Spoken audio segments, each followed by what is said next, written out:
evening to everyone in Brazil, and good afternoon to those tuning in from California. My name is Laura Carvalho, and I'm an undergraduate student at UC Berkeley. I'm also part of Brazil at Silicon Valley's operations team, and it is an honor to welcome you to the third day of our digital conference. Before we begin, I would like to thank our sponsors, who make the Brazil at Silicon Valley movement possible. They are Bank of America, BTG Pactual, DASA, Fundação Lehman, Global Ventures, Google for Startups, IBM, Instituto DOR, Magalu, Pinheiro Neto Advogados, SoftBank, Stone, and at last, Valor Capital Group, our close partner who made this event possible. To our sponsors, we thank you so much for investing the time and resources to support this discussion that is extremely relevant for our country's development. We'll kick off our third day of our digital conference with a panel discussion on crypto. Brazil has one of the most vibrant blockchain communities in the world, in a fast-moving and largely unregulated environment that presents plenty of opportunities for both entrepreneurs and investors. And for that, we are honored to host three global thought leaders in the crypto space. Our first guest is Brian Brooks. He is former CEO of Binance US, a leading digital asset marketplace. Previously, Brian served as the acting controller of currency and was a member of the board of directors of the Federal Deposit Insurance Corporation and Fannie Mae, as well as chief legal officer at Coinbase. Brian has a bachelor's degree from Harvard University and a JD from the University of Chicago Law School. Brian, thank you so much for joining us today. Thank you, Laura. Thanks for having me. Our second guest is Rene Reinsberg. Rene is a partner at Celo and co-founder of Celo, a nonprofit organization that facilitates financial inclusion through the development of a blockchain-based financial system. Prior to Celo, Rene co-founded Lopu and served as its CEO until 2013. Rene has a master's degree from the WHU Otto Beinsheim School of Management and an MBA from MIT Sloan School of Management. Rene, thank you so much for joining us today. It's great to be here. And to moderate this discussion, I would like to introduce Michael Nicklas. Michael is a partner at Valor Capital Group, one of our conference sponsors, and has been involved with internet-related startups for the last 15 years. Prior to joining Valor Capital, Michael served as managing director at IdeasNet and has been a board member for several tech-related companies. He has a BA in International Studies and Economics from the American University and was a Fulbright Fellow at Portugal's University of Coimbra. Michael, thank you so much for joining us today. Thank you, Laura. It's a pleasure to be here. It's a pleasure to participate in yet another edition of the Brazil at Silicon Valley conference, and especially to be part of this panel on crypto together with Rene and Brian. Valor is the most active venture investor in crypto in Latin America. As a cross-border fund, we invest in global crypto assets and help them succeed in Latin America, and we invest in the leading crypto companies in the region. We have over 10 crypto investments, including 4 in Latin America, including the largest crypto exchange in Mexico, which is Bitso, 2 investments in Brazil, Parfin, which is a crypto as a service platform, and Hashdex, the leading publicly traded crypto ETF. And finally, we have an investment in Lemon Cash in Argentina. Valor started investing in crypto in 2014, and we were an early investor in Coinbase. Since then, we have been investing around the thesis that blockchain technology is a transformational technology and that it will impact multiple aspects of how businesses are created and managed. We believe that we are in the early stages of the crypto and blockchain revolution, and we have focused on investing in companies that are building infrastructure to enable crypto and blockchain adoption and utilization to help these technologies go mainstream. This is the classic crossing the chasm proposition. In this session, we're going to be discussing the question of whether crypto is a new asset class, and if so, what are the challenges and opportunities to make it so?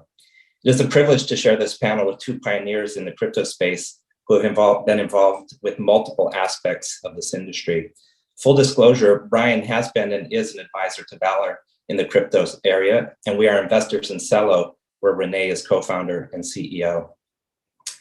Before we dig into the asset class issue, Brian and Rene, it would be interesting to hear how each of you got involved with crypto. We have digital natives, but not yet crypto natives, and we're all crypto migrants, if you will. Brian, how did you first get involved in crypto? What was your journey like there? Well, Michael, you put that really, really well. I've never heard anybody put that quite that way, that we might be digital natives, but we're not crypto natives. So the way I describe my own personal journey is I grew up in traditional finance. I was a banking lawyer. I ran a significant bank for a period of time. I was the general counsel of Fannie Mae, which is probably the most traditional and largest of all of the financial institutions as the biggest investor in home finance, which is one of the slowest moving, clunkiest asset classes that there is in the economy. And what happened for me was before I discovered crypto, I discovered fintech, which has as its proposition that there are ways of automating things that used to be done manually. So basically it takes financial services as it is, and it makes it a little bit better. It makes it incrementally faster or somewhat cheaper, and it claims that that is success. And clearly, fintech has made traditional finance and banking better. Then I discovered as I was going through my little process of how do you make finance better, that perhaps the best solution wasn't to accept the existing plumbing of finance and try to unclog it just a little bit. Maybe it was to rip it out root and branch and start over. So if you think about the way that cellular network completely blew up the copper wire model of telephone communication in the 80s and 90s, that's what crypto has the power to do for financial services. And once I realized that the issue was not making the system better, it was replacing a system that has fundamental flaws, like unfixable flaws. That's when I realized crypto was what you say. It is an entirely different system for organizing our financial lives. That's what I committed to my career to, starting in 2018. Very interesting. Rene, how about yourself? How did you come into the crypto community?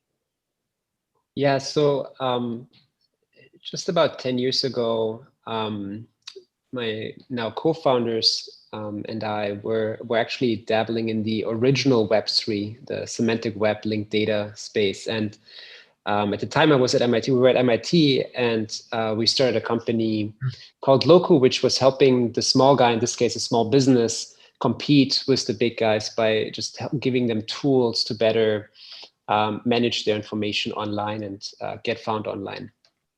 And, going back to those days, and this was, Tim Berners-Lee's lab at MIT, and, a lot of the concepts around the semantic web and linked data were aimed at,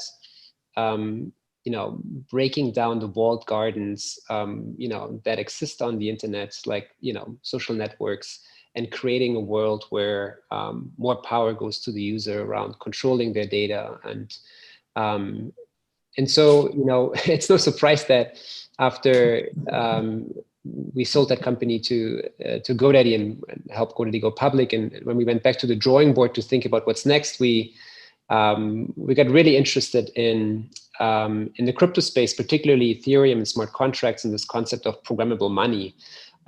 It felt really like a technology with the potential to remove friction from a lot of the problems we're seeing in the world. So similar to Brian, it was kind of like, the things we were passionate about solving all required better financial infrastructure. And rather than working within the existing constraints of the system, we felt, well, this technology has the potential to actually leapfrog and create a whole new way of enabling better payments, better cash transfer, more effective lending markets, and so on. And it wasn't one particular idea that led to us starting Celo, but it was kind of sort of seeing that this was just a very rich space where a technology could enable all kinds of use cases, ones that we were excited about, but also ones maybe we weren't even thinking about yet. And so we once we dug in, it's like, I think this is the same for everyone who's come into the space. It's really hard to not get sucked into it, and now we're spending 24/7 thinking about this. Great. It sounds like both of you are coming from this on some level attracted to the transformative power of this technology, as Brian mentioned, sort of ripping out the infrastructure, and as you were saying, giving more power to the user, for instance. I just wonder, getting your opinions, we're fairly early in the crypto journey, if you think about it. And some people have said that crypto is almost like the next generation of technology evolution. What differentiates crypto in your mind from earlier tech cycles, and how should we think about where we are? Maybe we can start with you, Rene, on that, in terms of the cycle and the process of, it's a big question.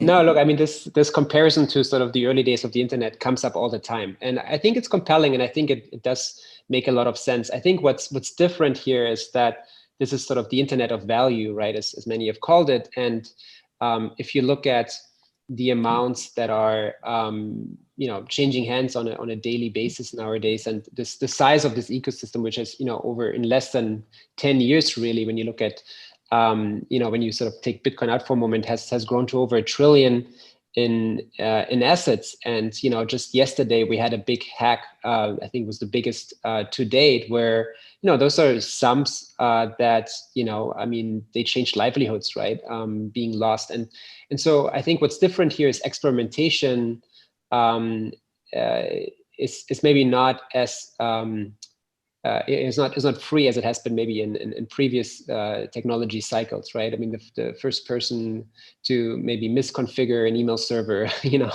wasn't punished with sort of their retirement savings. And so I think what's really important is obviously an area that Brian is as well versed in, but that also we at Celo have been paying a lot of attention to, is how do you help people into this space in a responsible way? How do you make sure there's proper education, there's awareness of what this technology can do, but also what the risks are. And I think that to me is really, there's real money at stake, and that is being put at stake by many people. That's probably one of the biggest differentiators, given how early we are in the cycle of this technology. Mm-hmm. And Celo's been playing a key role in that, the ability for people to move into it and have the tools to be efficient there.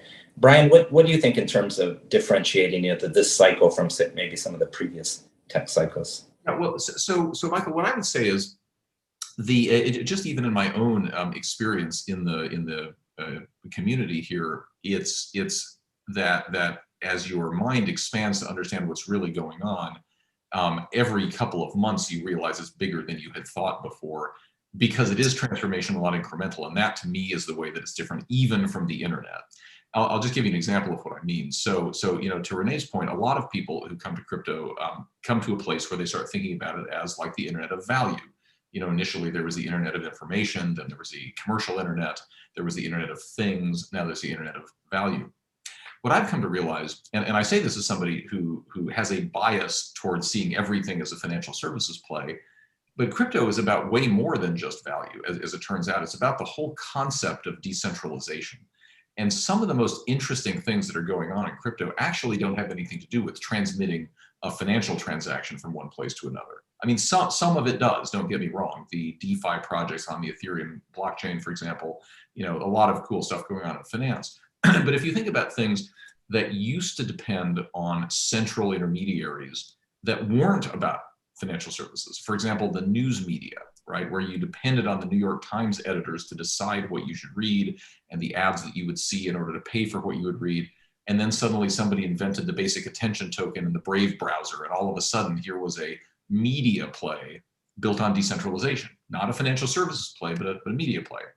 And then you had the Filecoin Foundation come about and Protocol Labs, and they built the concept of a decentralized cloud incented by a crypto token that would cause people to connect to that protocol. But again, fundamentally not a financial services play. So it's not just an internet of value. The idea is that you could create a decentralized network as opposed to the centralized network that currently manages everything that we think of as the internet, a network that's mostly controlled by 4 or 5 large companies and all of their server power. That's the amazing thing about it. So think about anything in your daily life where you're depending on a systems aggregator, whether it used to be the post office, or it used to be, the news editor, or it used to be AWS and Microsoft for cloud storage, or any other thing. Blockchain and crypto suddenly mean that you may not need that central authority anymore. It may be that we can do things for ourselves using decentralized networks. That's the mind-blowing idea that goes far beyond even just decentralizing finance. That's interesting. Just following up on that point. The focus on, I guess they call them utility tokens, right, as opposed to cryptocurrencies. You have in these decentralized environments like Filecoin, for instance, where people are sharing a space on their hard drive and in the aggregate building the equivalent of a Dropbox or a Google Drive, and then receiving, getting paid, getting value for sharing that. You have these utility tokens. I'm just wondering, has that taken off as quickly as we expected? If we go back to 2017, we had all the ICOs and there was a lot of excitement, and it feels like it's still coming on. are you still as confident that that type of the non-value part of the decentralization is just, you know, taking a little bit longer if you take the internet computing ICU or things like Filecoin? Yeah, I mean, I'll just chime in quickly and say what it feels like to me is you think about the internet of the late 90s versus the internet of the mid 2000s. It's just like that. So yes, it took us a while to get to this point, and the ramp up has taken a little while. Much as it took a while for us to figure out that what the internet's really about, you know, isn't retailing barbecue grills or pet food on a website, right? So like the internet bubble burst for a reason, which is those things were all sort of stupid at some level. But then we discovered Amazon, and we discovered the idea of smartphones and apps on our smartphones. And that's when we figured out what the internet really was about. And I think we're only now realizing, again, that crypto is fundamentally about looking for things that depend on some central authority and decentralizing those things.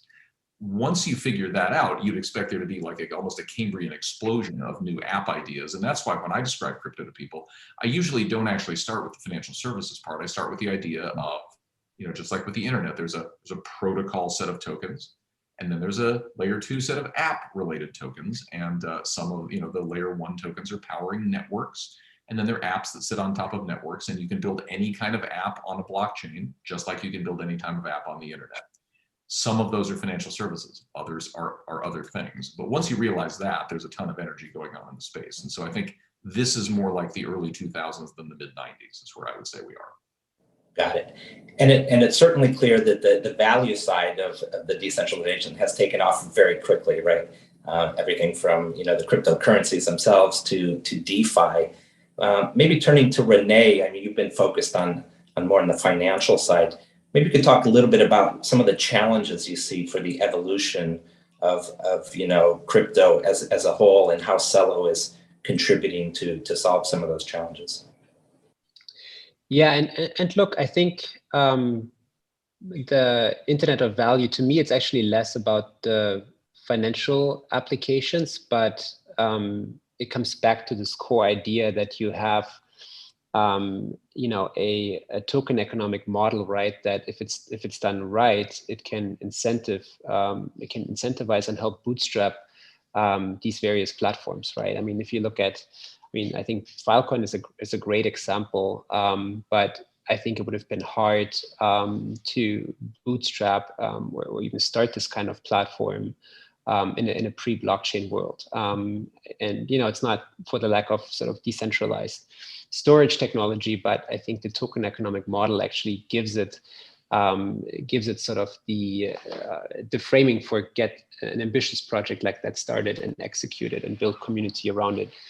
And yeah, I think that's, to me, that's, I think nowadays, even with Celo, where we started from a very crisp focus on, you know, bringing financial products and services to people who maybe don't have the strongest access or any access to those today, to really having become a sort of an all-purpose you know, platform with full EVM compatible. You know, you can, like, there are people building games on Celo. There's NFT marketplaces. There's lots of stuff, maybe some stuff that I'm not aware of yet because it's an open platform.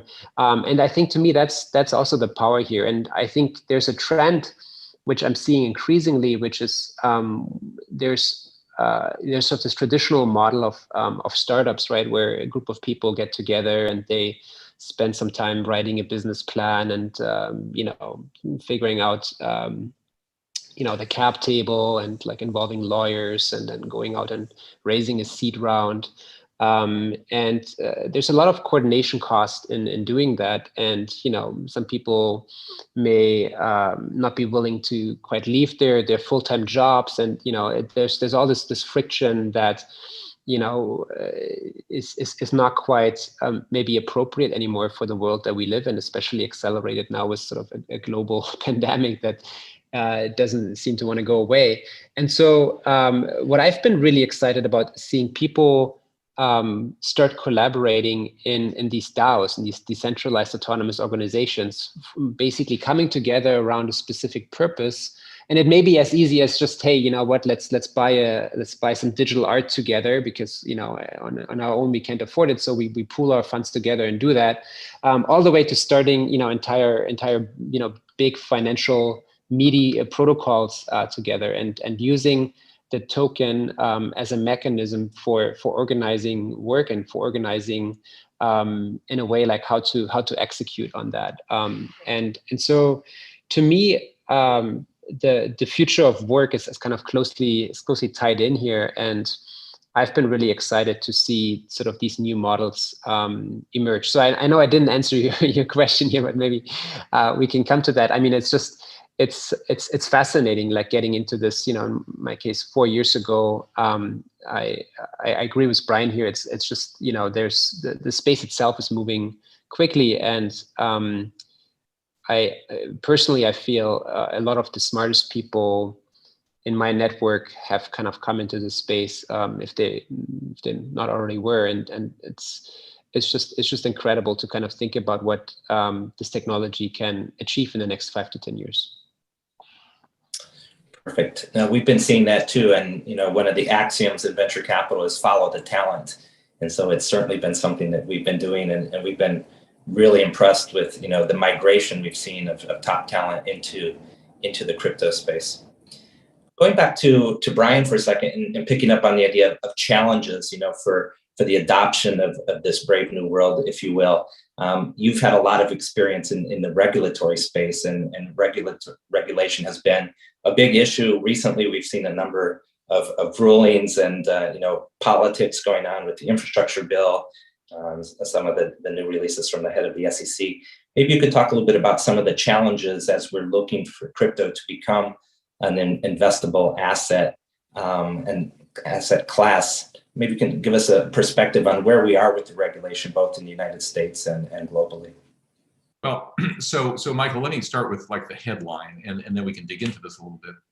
I think the headline is crypto is really under assault, especially in the United States.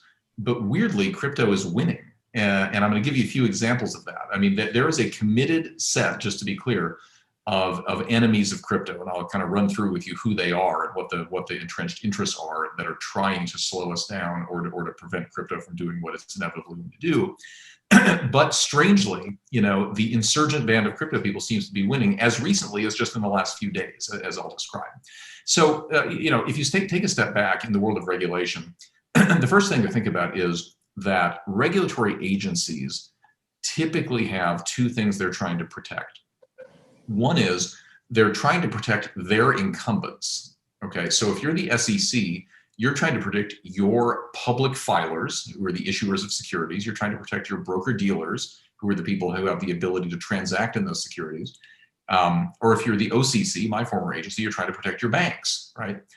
From challenge. You want your ecosystem to be safe and strong and important, because the stronger your incumbents are, the stronger you are. Which brings me to the second thing that regulatory agencies try to do, which is to protect and expand their own jurisdiction. So what that means in this kind of moment is that crypto is a threat to a lot of things. Like, it's not 100% clear that we necessarily need broker dealers to do all the things they've historically done in a world where we have decentralized exchanges. You know, I mean, I think most people watching this will know that DeFi generally has something like $80 billion locked inside of it, whereas 18 months ago it had $0 locked inside of it. So this is a relatively rapid adoption. And a lot of that has to do with people who have decided that it's super expensive to trade at the New York Stock Exchange or to pay fees at, you know, even if they're just payment for order flow fees at Charles Schwab or even Robinhood, right? Those can be done virtually free on BlockFi or some other decentralized platform.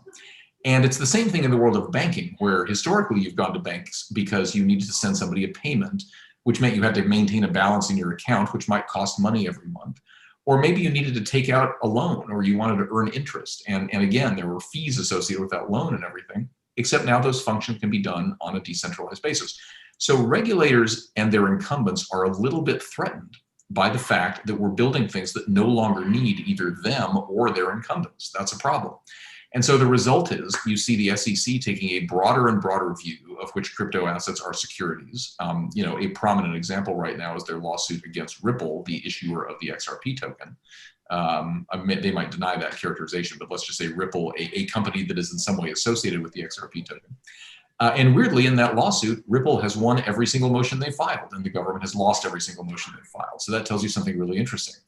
Or even more broadly, for people who've been following the political news about the Biden administration's infrastructure bill that's been wending its way through the U.S. Senate just after over the last couple of weeks, it turns out that buried in that giant bill was a little noticed provision about crypto, and it would have said, and maybe arguably does say, that DeFi protocols, software developers, Bitcoin miners have to report to the IRS transactions that occur over the software that they're building, even if they're not an exchange or a broker.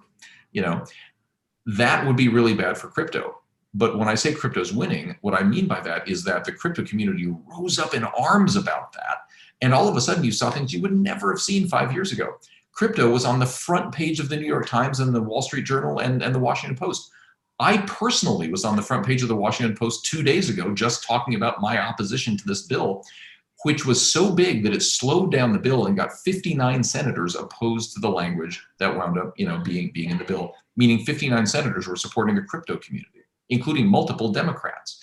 That's important because what it means is that even though government agencies really have no choice but to oppose us for the two reasons I said at the outset, they now are going to do so knowing that there's a bipartisan group of senators who have been so whipped up by our movement that they better watch themselves, right? It means that it's becoming mainstream faster than most people would believe. There would never have been a day 5 years ago when both of the top of the fold stories in the Wall Street Journal, as was the case 2 weeks ago, both of them were about crypto. That's almost impossible to believe.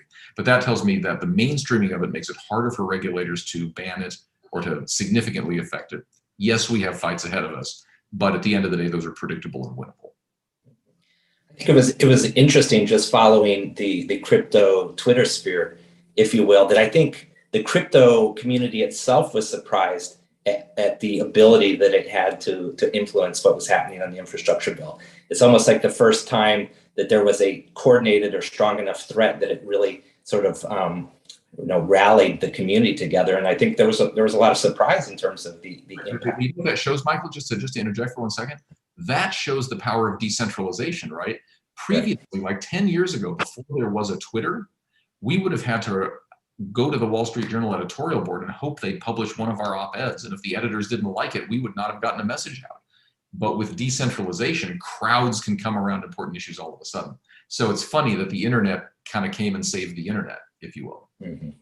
So sticking on the regulatory issue, turning to Rene, Celo works in many emerging markets. What are the challenges you have in terms of dealing with regulatory issues, on-ramps, off-ramps, convergence to fiat? How do you approach the regulatory world with regards to Celo?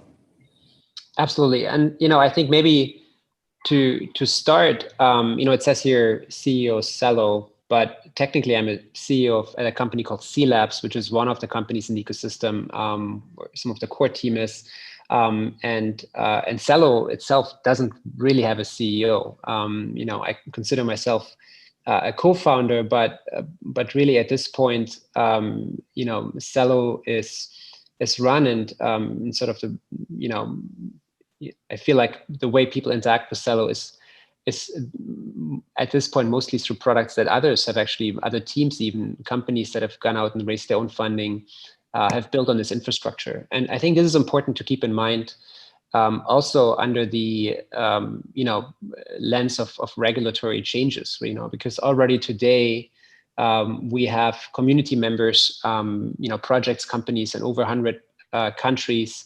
There's a ton of activity in places that no one on my team has ever even said been in person, right? And that's people have found the protocol, the code base on the internet, right? And have coordinated on Discord, on Twitter, and have started building stuff and telling others about it. I think going back to your very first question, right? I think this technology it certainly also, enjoys the benefit of having the internet around and all the communication tools that we use that I think make this innovation cycle just a lot faster than previous cycles for previous technologies. And so coming back more concretely to your question, I think one thing that was very clear though from the outset was that there's going to be a big challenge in terms of onboarding people, right? The usability around actually getting money, getting funds, getting value into the system, as with any system. And so from the outset, we spend a lot of time in some of the key markets in educating companies in the ecosystems to say, hey, what are the best ways to bridge from fiat to this new kind of crypto world, right? And so I think today, when I look at the Celo ecosystem and I look at the ability to seamlessly go from Celo dollars, which is one of the stable coins on top of the protocol, to, for example, Filipino peso in the Philippines through Gcash, or Kenyan shillings through M-Pesa in Kenya, right? These are the things that actually create an experience that makes crypto finally usable for people that are not necessarily early crypto adopters, but that actually just are in need of a financial service or financial product, and where crypto can sort of as technology enable that. And so for the most part, and I see it a lot less as a we against them. I think a lot of this comes down to education, right? I think when you sometimes read the headlines about crypto, those are still dominated by money laundering or meme coins, and sure, that's there's it's definitely a topic in the community, but it's at the very fringes at this point, right? I think the really interesting stuff that actually dominates sort of I feel like what many of us spend most of our time on, and where actually most of the activity is real use cases. And I don't think coverage has caught up, and thereby also education and general awareness of that is yet to catch up. And I think as that happens, and we want to play a big role in that, right? Just and showcasing that, I think that's also when I think the general sentiment also among regulators shifts to not see this as much as a threat, but as an opportunity to actually achieve the goals that their offices have set out to achieve. And I mean, when Brian, someone who actually gets the stuff right, in his previous role at the OCC, was in charge, right? I mean, actually drove forward a lot of stuff that really, I think benefited the ecosystem, because he understood the value and sort of the benefits of this technology, right? And I think that's sort of all our job who are in this ecosystem to educate others who are not yet on the benefits. To me, that's probably the biggest task ahead is just sharing all the good things that come from this, right? And educating about sort of the benefits and the risks. Perfect. Switching back to Brian, just thinking about, where we are in terms of the evolution of the ecosystem. We have the exchanges that are fairly mature, on-ramps, off-ramps. We have stable coins, of which Celo is a significant player, which facilitate, staying within the crypto sphere, if you will, without having to go out to fiat and incurring, tax events and things like that. What are the other opportunities, do you think, if you think about how things are evolving?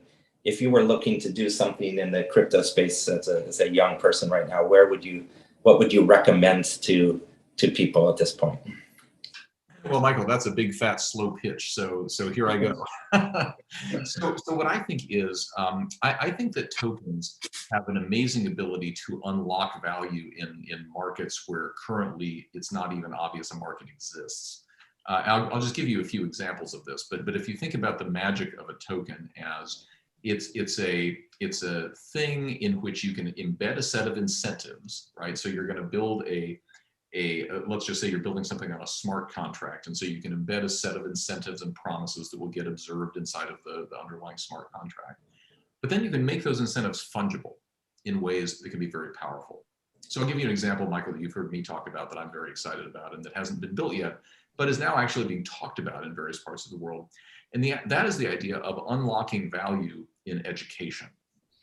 Now, I'm just going to preview this by saying you could do what I'm about to describe in lots of other areas too. You could save the environment by embedding a set of environmental conservation incentives inside of a smart contract, and then imbuing that with fungibility, which creates value. You could do that in a world of like hunger and population and other social issues. But let me just take education as one example. So it turns out that in most of the world, you have to pay money to get educated, right? So there's a disincentive to get educated, in the sense that if you want to go to college, it costs some amount of money out of your family's fisc. And if your family can't afford that, or if it's a deep sacrifice to afford that, you're probably not going to go get educated. Interestingly, however, countries demonstrably benefit from people getting educated. So it's weird that we impose a cost on education, when what we probably should be doing is incentivizing people to get education, like not only just making it free. It might be that we should be paying people to get educated. And here's why. We should be doing that because the studies show that for every additional year of average education in a society, the GDP of that country grows by almost a full percentage point. So if you think about a country that has a GDP of, let's just say, $1 trillion, 1 percentage point of growth in the GDP is a lot of money, right? It's like $10 billion or $100 billion even, depending on the size of the GDP at a given moment. So the way that tokens can play a role in all this would be to say, hey, imagine that you're the finance minister of a country. You're looking at the growth in GDP and its associated growth in tax revenues, which is something you want to see.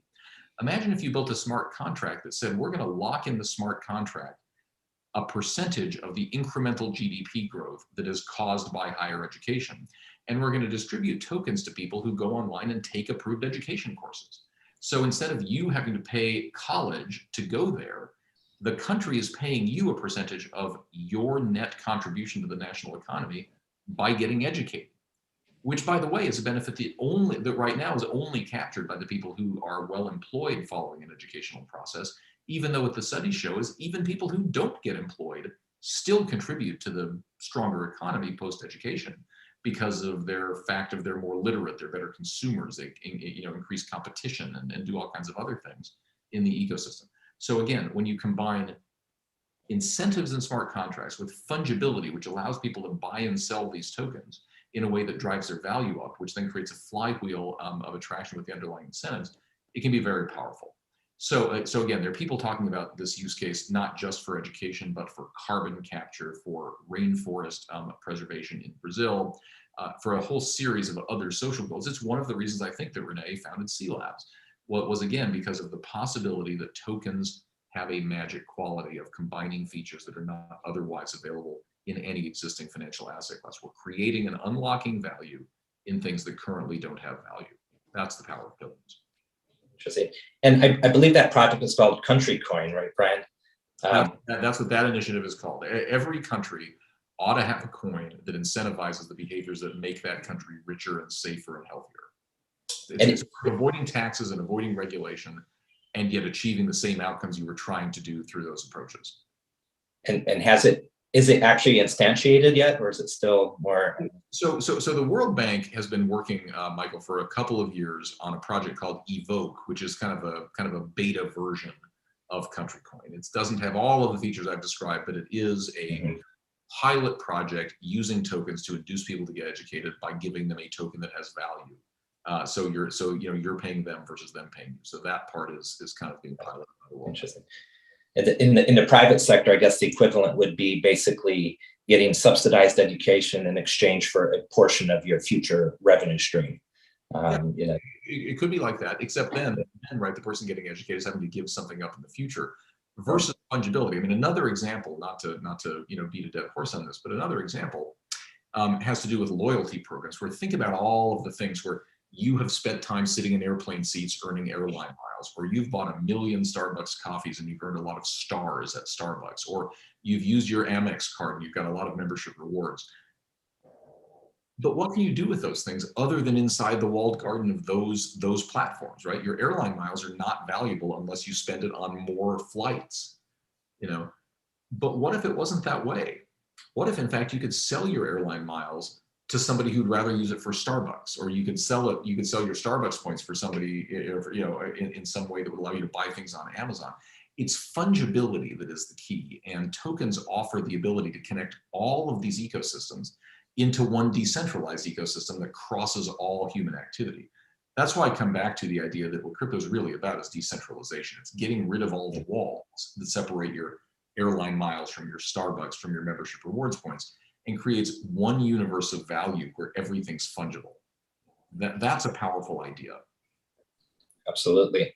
Rene, going back to the question of where you would encourage a young person to focus in terms of, let's say, even within the Celo ecosystem, which is so diverse with so many different things you can do and build, how would you encourage people to think about opportunities at this moment? Yeah, I mean, look, I would start out by saying I don't think there's ever been a better time to start start a project, start a venture.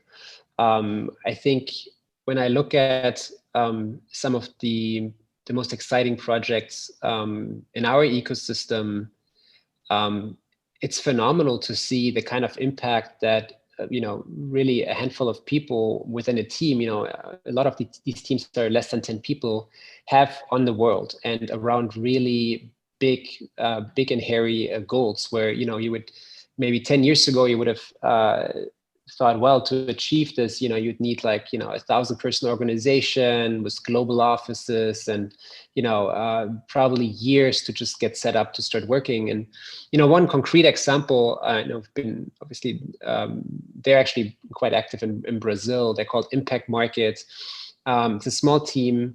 And what they've basically done is they've said, hey, let's create a protocol that facilitates universal basic income and makes it peer-to-peer. So, the three of us could put Celo dollars into a smart contract, and then that smart contract pays out to people in a community on a daily basis a certain amount of money. And obviously we can pay in, a government could pay in, any actor can pay in, and then communities sort of can receive the funding, and you kind of start something without a lot of friction, built entirely on Celo and really possible to operate. I forget in how many markets they're active. I just looked, but if I look at some of the biggest communities, they're all over the world. And Brazil has several big communities of hundreds of people that are receiving this. They're close to 20,000 beneficiaries and more than $1 million distributed.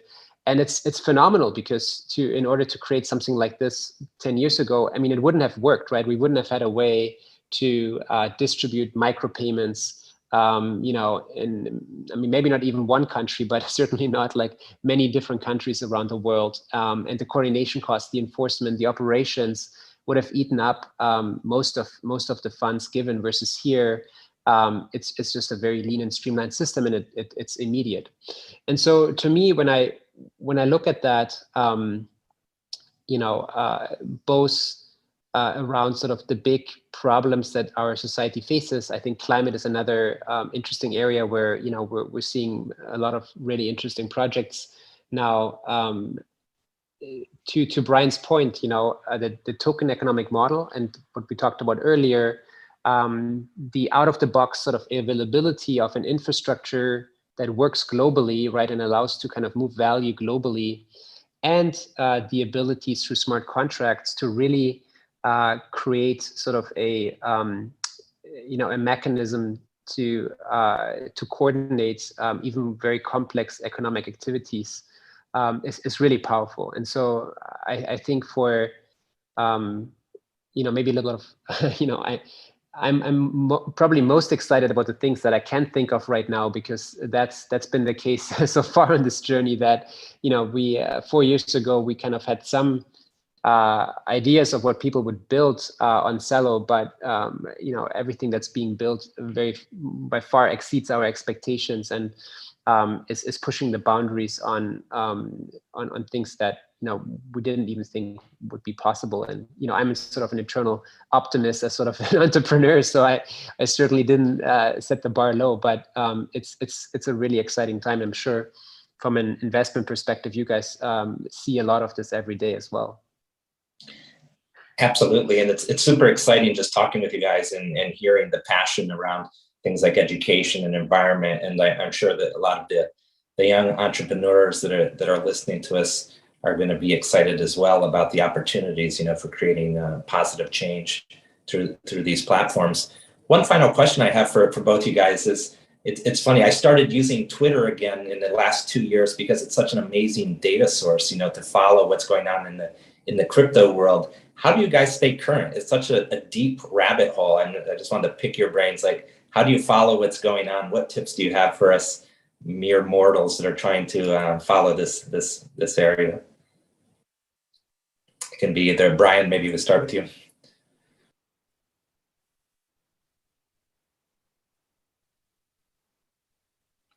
I think we lost the sound. Yeah, maybe Rene? Yeah. Oh, yeah. Wait. I apologize. Sorry about that. Somehow mute had come on.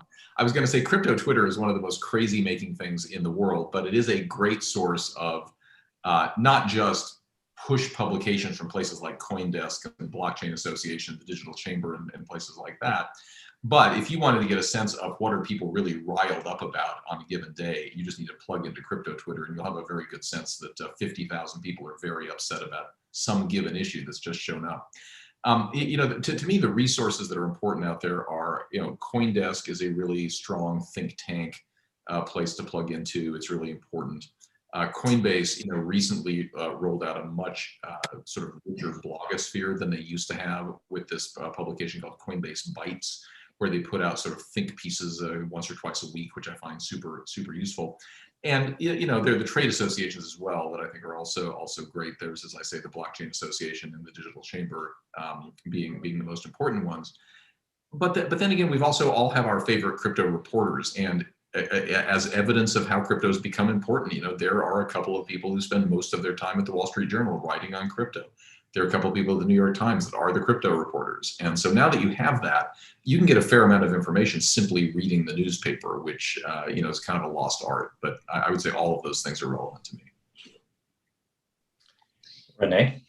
Yeah, I started my career at Morgan Stanley and, was in fixed income capital markets, and I had sort of, this classical setup with the multiple screens, and one screen just had Bloomberg and sort of the feed open. And I think, yeah, crypto Twitter is really that, right? I mean, it's kind of just like the fire hose, and a lot of it is not directly actionable, but it kind of gives you sort of a sense of just the sheer amount of new stuff that's happening on a daily, weekly basis. To me, one thing I will say is recently back at an in-person conference, one of the first since sort of the beginning of the pandemic, and so much in the space in terms of knowledge sharing happens in person and sort of at physical events, and I think that's actually been it's been tough to go without that for as long as we have, and I'm just really looking forward to going back to more in-person events.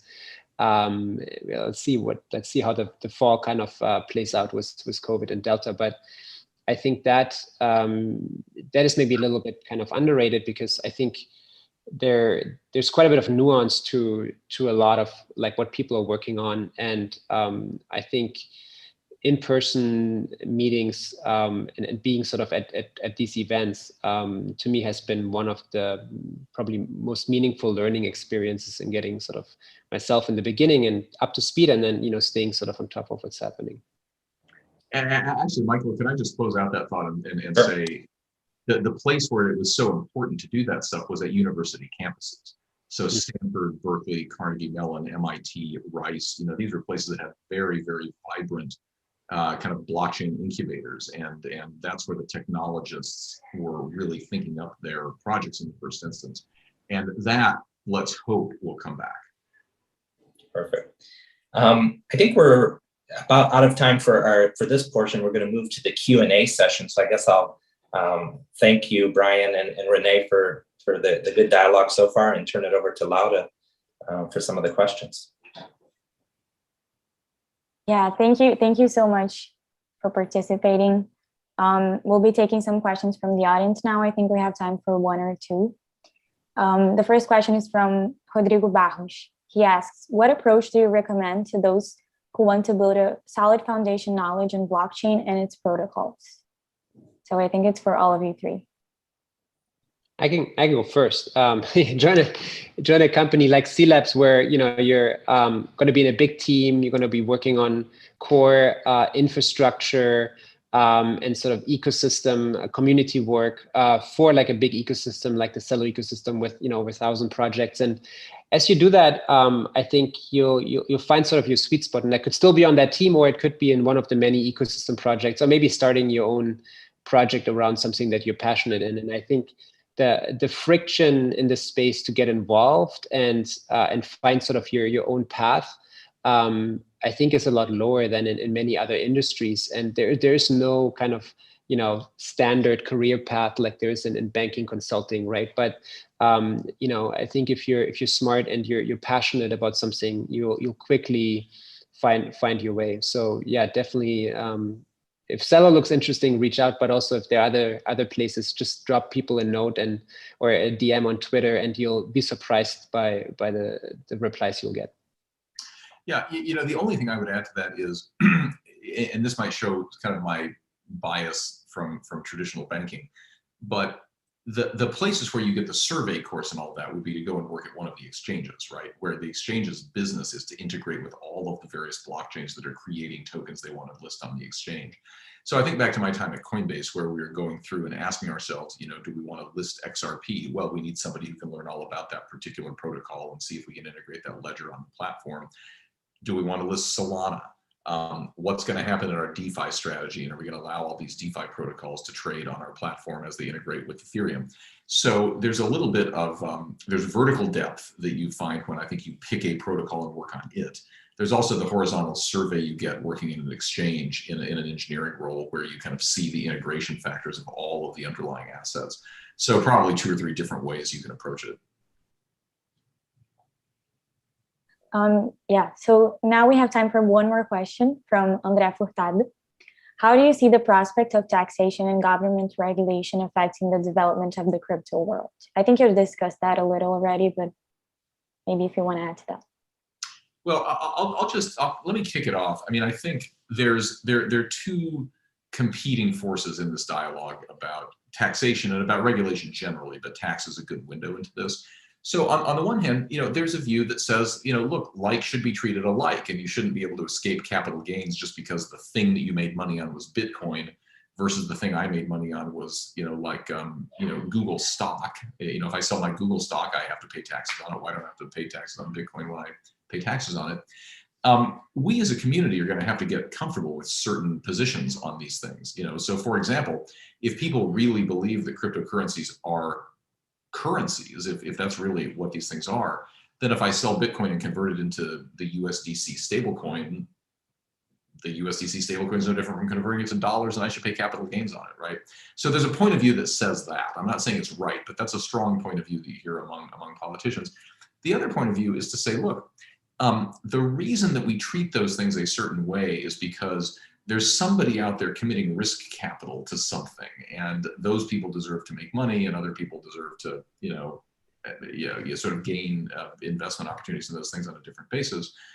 But this is different from that, right? Like there is no Bitcoin company. There's not even really an Ethereum company. One could argue that other tokens are decentralized. So why don't we think about them differently? The paradigm that drives tax policy maybe doesn't apply here. So I don't think we know the answer to that, but you can expect, at least in the medium term, in the next 5 years, there's going to be a strong bipartisan consensus that if you sell Bitcoin or if you get staking rewards through Cosmos or Tezos or whatever, that's no different than if you sold a stock, or if you earned interest in a bank account. And if you don't believe that, if you have the other paradigm, then you need to get active in the community. You need to explain how it's different. We haven't done as good a job at that as we probably should. But there are going to be headwinds in the next few years, I would say. Rene, do you want to add to that quickly? No, I mean, look, Brian is the expert here. I mean, I think this is one of those things where I'm very optimistic that we'll land in a reasonable place. I think it's not that people don't want to pay taxes, for the most part, and so I think it's more about finding a framework that actually makes sense given how these systems work. And look, it's a global it's a global marketplace for talent too, right? And so I think what's already been happening, just not necessarily because of a certain regulation or ruling, but even just uncertainty around certain aspects, right? We've seen a lot of smart people move to places where there is more certainty already. And so I think the best part forward is just to have a good dialogue around what makes sense and creating more understanding for how these technologies work, and then have clarity around what the rules are. And I think that's kind of the path we're on. That's great. So unfortunately, we ran out of time, but I want to thank you all so much for participating. Thank you so much, Brian and Rene, for taking part in this discussion. And thank you so much, Michael, for moderating. I would also like to thank our sponsors once again. And to our audience, thank you for joining us, and thank you for the insightful questions. Make sure to check out our next panel, Super Apps and the Future of Payments, with PayPal CEO Dan Schulman. And it will be hosted by Ambassador Cliff Sobel, the founding partner of Valor Capital Group. You can find the link to this panel in the chat. Thank you so much, everyone. Michael, Rene, and Brian, if you want to say some final words. I just wanted to thank Brian and Rene, and of course, Brazil, Silicon Valley for putting this on. It was a great discussion. Thanks so much for having us. Yeah, thank you. It's great to be here. Thank you so much. Ciao, ciao.